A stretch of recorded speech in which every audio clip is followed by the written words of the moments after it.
Mesdames et messieurs, bonsoir et bienvenue dans Question d'actu. L'éducation par le sport en Afrique représente un levier stratégique pour le développement continental. Elle émerge comme un catalyseur puissant. Au-delà de la pratique physique, le sport englobe un ensemble de valeurs et permet d'investir dans le capital humain. Il est un outil de cohésion sociale et un levier de développement économique. Le sport offre une plateforme unique pour cultiver des compétences essentielles, pour promouvoir justement l'inclusion et façonner une nouvelle génération de leaders.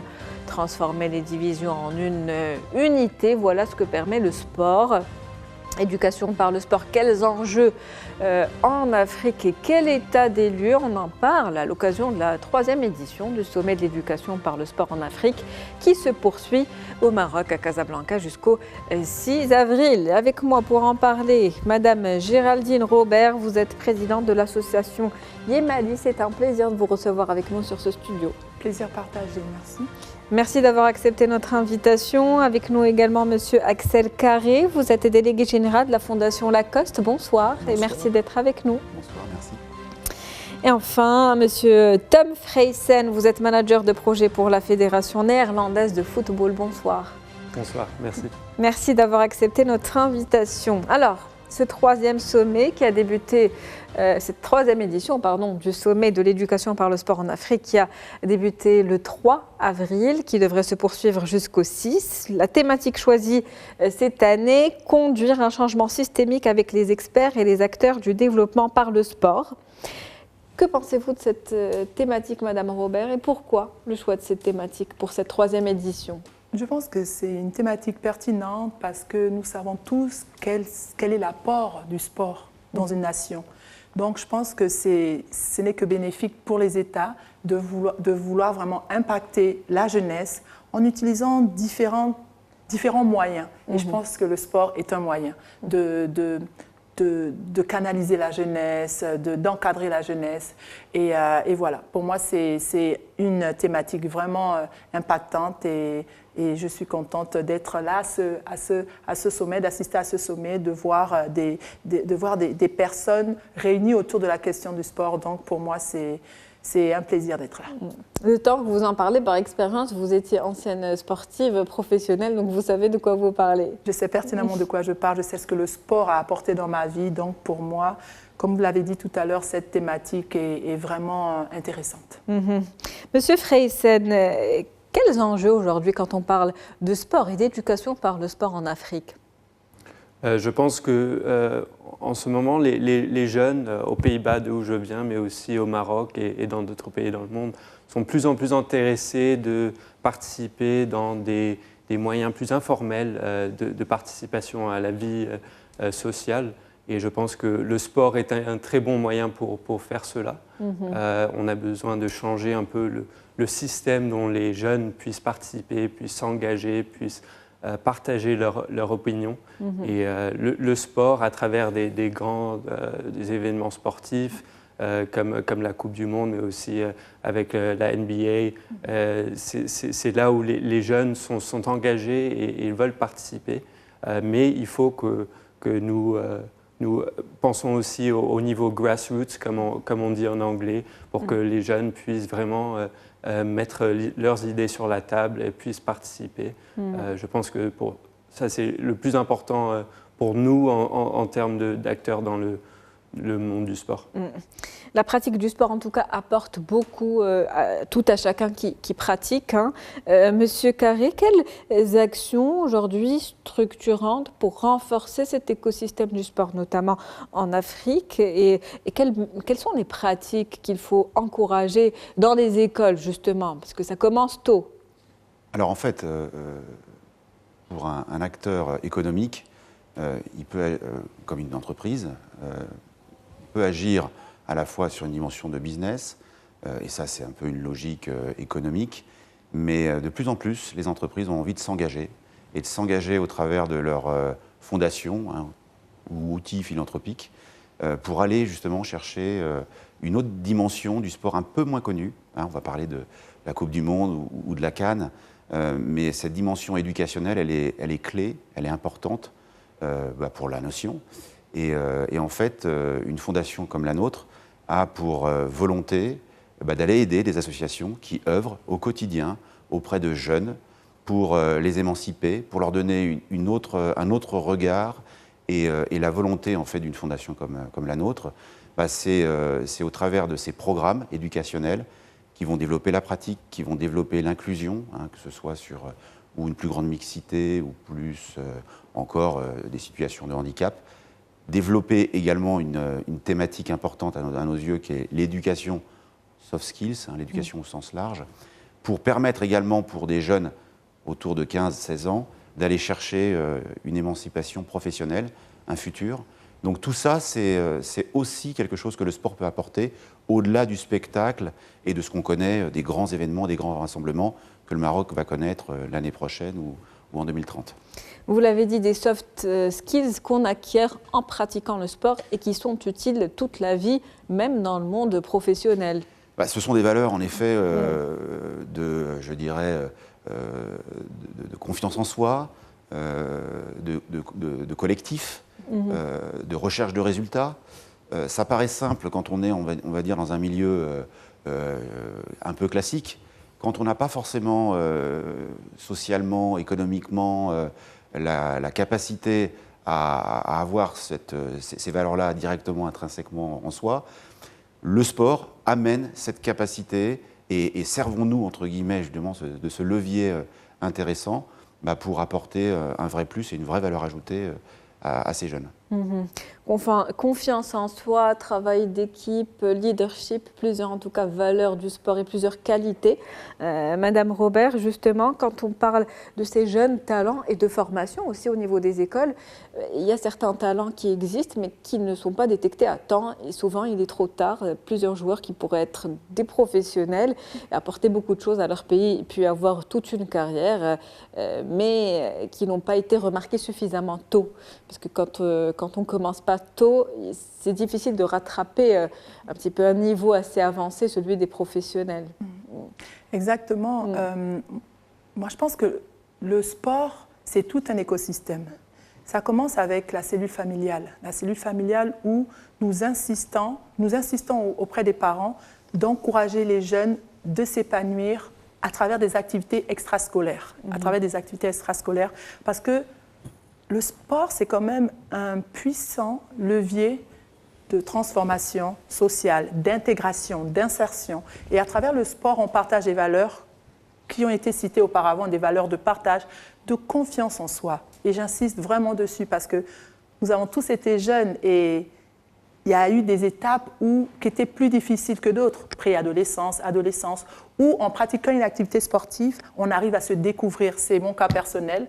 Je l'avais expliqué la dernière fois, j'étais assez grande de taille quand j'étais toute jeune et c'est vrai que je me renfermais sur moi. Et lorsque j'ai commencé à pratiquer une activité sportive, je me suis épanouie. Donc c'est vraiment important d'avoir déjà le socle familial adéquat parce que surtout en étant une jeune fille, il y a certaines par rapport au niveau culturel. Il y a certains pays encore où la jeune fille n'a pas le droit de pratiquer une activité sportive, alors que ça peut être enrichissant et ça peut être un moyen de s'épanouir. Donc, je pense que plus tôt on commence, vous l'avez dit tout à l'heure, et plus tôt on a des chances de réussir à devenir un athlète de haut niveau. Donc, c'est aux organismes, à l'État de mettre en place des structures, de mettre en place des infrastructures, de mettre en place tout un écosystème pour favoriser le sport chez les plus jeunes.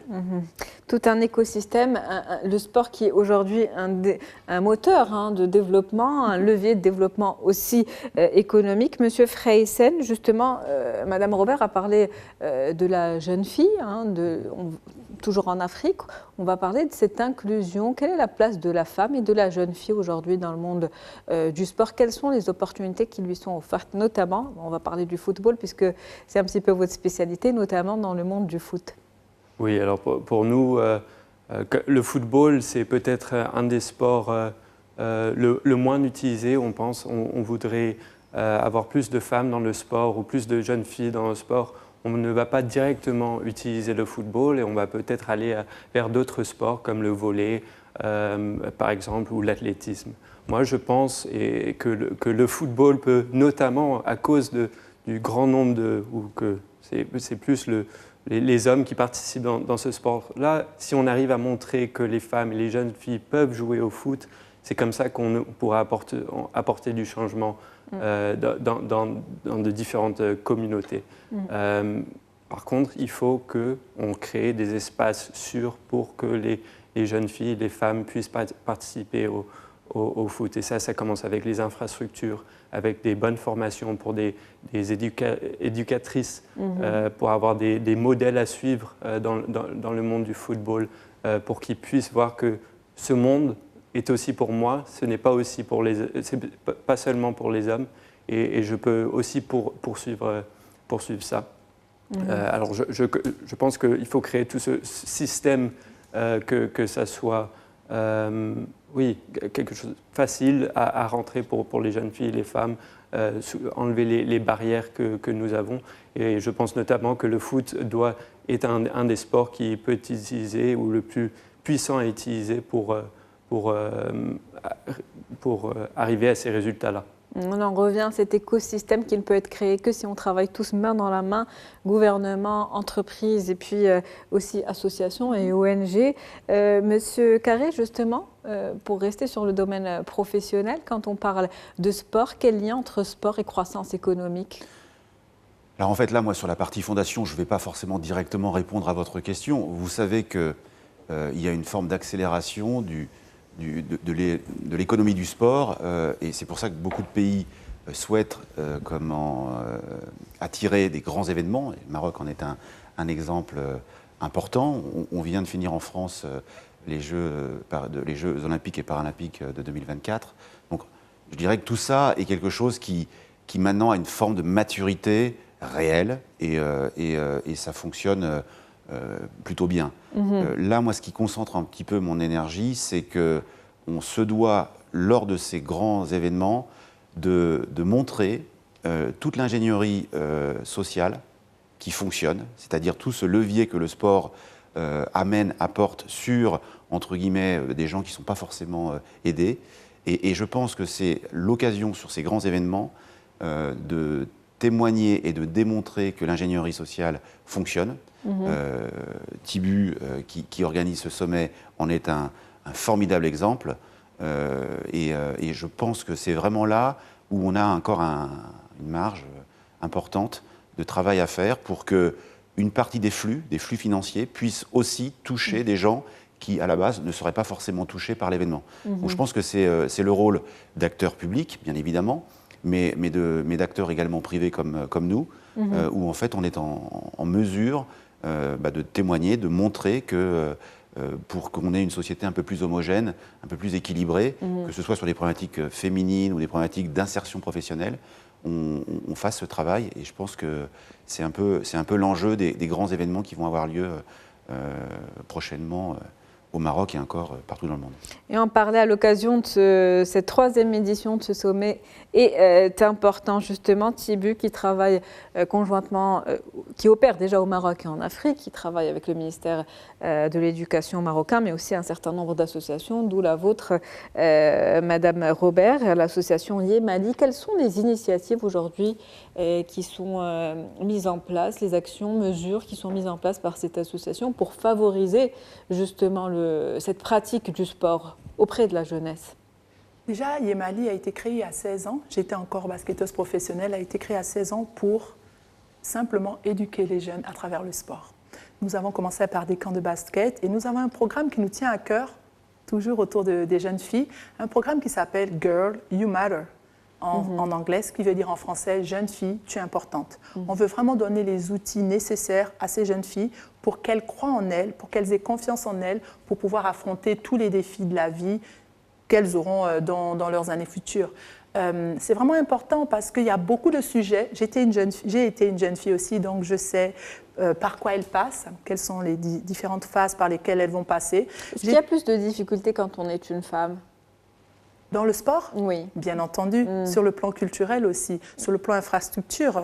Comme on le disait tout à l'heure, nous avons besoin de vestiaires, ce qui est peut-être pas souvent nécessaire chez les garçons. Il y a beaucoup de difficultés et c'est pour ça qu'à travers ce programme, on essaie de former sur le plan sportif, mais aussi sur le plan personnel, sur tout ce qui est estime de soi. Et aussi, j'aimerais rajouter la santé sexuelle et reproductive, parce que ce sont des sujets tabous, qu'elles peuvent avoir du mal à discuter avec leur famille. Donc, c'est important, en tant qu'association, de vraiment donner les outils nécessaires à ces jeunes filles pour qu'elles soient demain les leaders. Pas seulement sur un plan sportif, mais sur un plan aussi purement personnel. Monsieur Freyssen, il y a aussi cette importance de collaborer tous ensemble aujourd'hui pour créer cet écosystème sportif dont on a besoin, notamment en Afrique. Absolument. Et on en parlait avant. Mais nous, en tant que fédération et le programme World Coaches de la fédération, on forme des jeunes à devenir entraîneurs de foot, mais ils vont des fois utiliser d'autres sports ou d'autres manières. Ils vont travailler dans des écoles, par exemple. Mais un jeune, quand il suit notre formation et il quitte la formation et repart dans sa communauté, il a besoin d'un terrain de foot ou d'un terrain de basket ou un endroit pour mettre en œuvre les activités ou les connaissances qu'ils ont eues à travers la formation. Pour ça, il faut que nous, on travaille avec d'autres partenaires qui ont peut-être ces infrastructures-là.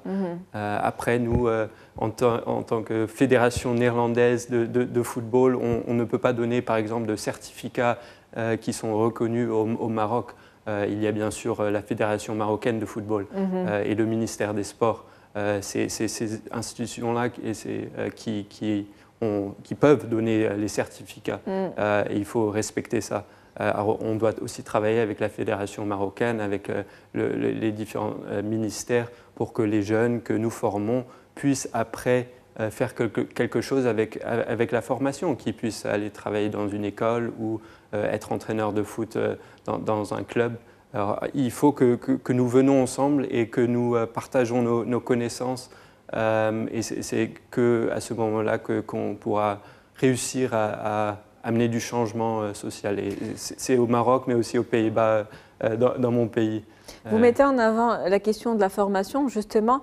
Quel est l'état des lieux aujourd'hui quand on parle de la formation, mais des coachs et des éducateurs sportifs? Est-ce que c'est suffisant ce qu'il y a aujourd'hui sur le terrain, ce que vous observez sur le terrain? Je pense qu'il y a d'abord beaucoup de jeunes qui veulent devenir entraîneurs ou qui veulent travailler avec des enfants, qui veulent être profs de sport dans une école. Par contre, ce qui manque, c'est après les opportunités économiques qu'ils puissent faire avec les différentes formations qu'il y a. Je pense qu'il y a assez de formations. Par contre, ce qu'il n'y a pas assez, c'est les perspectives économiques pour ces jeunes à suivre ce trajet-là professionnel. Et c'est là où nous devons travailler à créer ces opportunités économiques, que ce soit dans une école, que ce soit dans un club de sport, ou à travailler avec des personnes âgées ou des groupes qui sont en handicap, par exemple.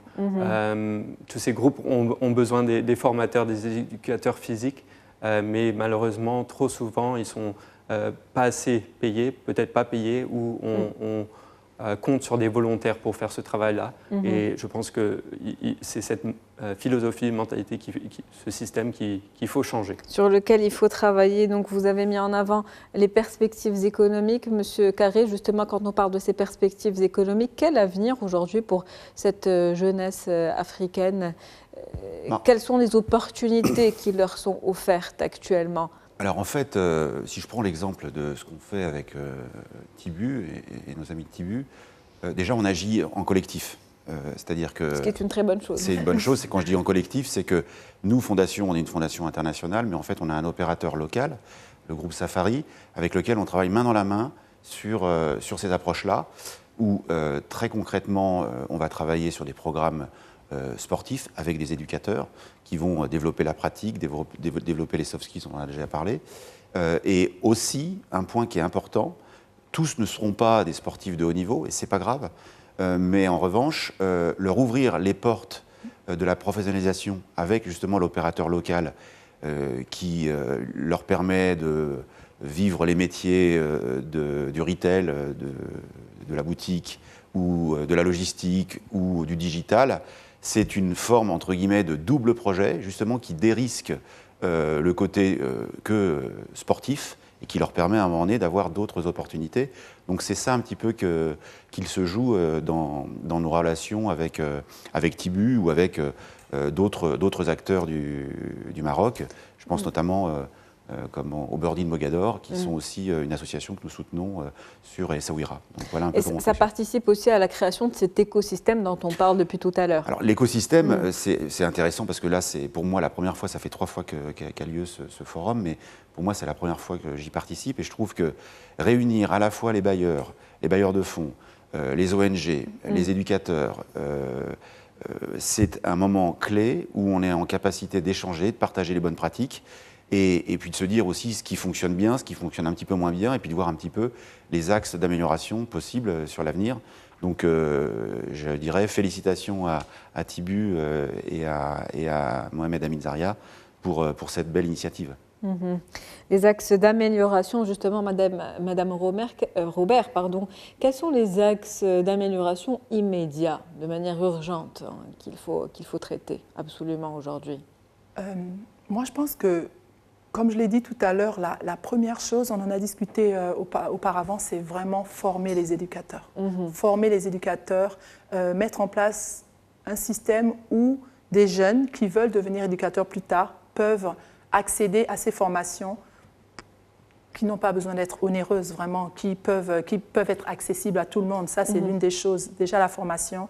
Deuxième chose, la création et la construction d'infrastructures de proximité. Vraiment, je pense qu'il y a quand même un manque criant dans certains pays africains d'infrastructures. Je pense que s'il faut me baser sur 2 actes à poser assez rapidement, ce serait ça. Continuer. C'est vrai qu'il y a des choses qui sont faites, mais je pense qu'on peut plus développer et on peut mettre encore un peu plus de fonds dans tout ce qui est infrastructure et tout ce qui est formation. Et pour revenir justement à la femme en Afrique, je m'adresse à vous parce que vous êtes une ancienne professionnelle, donc vous savez quelles sont les difficultés. Il faut rappeler quand même aux téléspectateurs à quel point c'est important cette pratique du sport au quotidien, que ce soit pour ses propres valeurs, l'enrichissement de soi, la confiance en soi, mais aussi l'autonomisation de la femme et cette indépendance financière qu'elle peut acquérir grâce au sport. Exactement, et c'est pour ça que dans le programme Girl You Matter, on veut vraiment équiper les jeunes filles d'outils dont elles auront besoin pour plus tard pouvoir se développer aussi à travers la mise en place de projets sur lesquels elles pourraient s'appuyer. Et c'est toute l'importance de mettre des programmes comme ça en place. C'est vraiment toute l'importance de mettre des programmes comme ça en place pour vraiment valoriser les jeunes filles, qu'elles se sentent valorisées. Et comme je le disais, tout simplement vraiment leur donner des outils pour leur développement personnel. Parce que on peut financer des projets, mais si les jeunes filles n'ont pas l'aptitude de développer ces projets, elles ne pourront pas malheureusement vraiment bénéficier des financements qu'on leur aura donnés. Donc c'est vraiment des programmes comme ça qu'on doit mettre sur pied parce que beaucoup de gens pensent qu'il suffit juste de financer. Non, il faut éduquer les jeunes filles. Il faut vraiment dire aux jeunes filles qu'elles doivent rêver grand, elles sont importantes et surtout qu'elles ont la capacité d'accomplir tout ce qu'elles voudraient. Monsieur Freyssen, le mot de la fin, un dernier message aux téléspectateurs. Je pense que la question que vous m'avez posée, qu'il faut qu'on travaille, aucune organisation, aucun acteur peut travailler tout seul. Il faut qu'on partage nos connaissances. Ce sommet où nous sommes c'est un très bon moment pour faire cela. Moi, je sais qu'on a besoin d'autres acteurs, que ce soit les institutions du gouvernement, mais aussi les différentes ONG et les petites organisations dans les communes où nous travaillons. Il faut qu'on fasse cela ensemble pour pouvoir travailler ensemble. Monsieur Carré, un dernier mot? J'allais dire tout simplement, le meilleur est à venir. On a la chance sur cette ingénierie d'avoir de plus en plus de résultats. Et là, justement, le sommet a témoigné de cette capacité à délivrer des chiffres, de l'impact. Et servons-nous justement des belles choses et des belles initiatives qui fonctionnent pour essaimer et voir d'autres que nous rejoindre et faire que le monde soit un peu plus équilibré et homogène. Merci à vous, Monsieur Axel Carré. Je rappelle que vous êtes délégué général de la Fondation Lacoste. C'était un plaisir de vous avoir avec nous ce soir. Merci à vous également, Géraldine Robert. Vous êtes présidente de l'association Yemali. C'était un plaisir de vous avoir avec nous. Et puis merci à vous également, Monsieur Tom Freysen, manager de projet pour la Fédération néerlandaise de football. C'était un plaisir. C'est la fin de Questions d'actu pour ce soir. Merci pour votre fidélité. Très bonne soirée.